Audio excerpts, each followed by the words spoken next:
Grabe Lena, pinalabas na ng bahay ni Mang Rigor. Ano na mangyayari sa buhay Lena?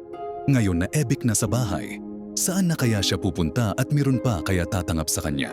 Sino man meron lakas ng loob dyan sa mga nanonood kaya ako tangapin bilang isang single mother na kaya?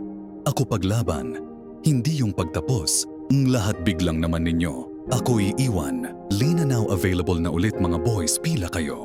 Lena maghahanap matutuluyan bagong bahay. Saktong-saktong Don Marsing Miron House for Rent. At baka meron kayo alam, dyan bulungan lang ninyo. Ako pwede. Ako kabit at jumper. Lahat gagawin ko para sa'yo. Pinoy Big Brother. Kaya papasukin ni Lena or saan na kaya siya nituwala na siya matutuluyan. Baka kayo pwede. Ako sa bahay ninyo, ako na bahala sa daddy ninyo. Oh no, oh no, oh no, Lina. Huwag kang bibitaw, lahat ay malalampasan mo din. Siya galang Lena madami. Ngayon available na pwede mong tuluyan. Grabe na kayo sa akin, pinag-isahan ninyo talaga. Ako, hindi pa dito magtatapos? Gaganti ako balang araw. Gulatin ko kayo,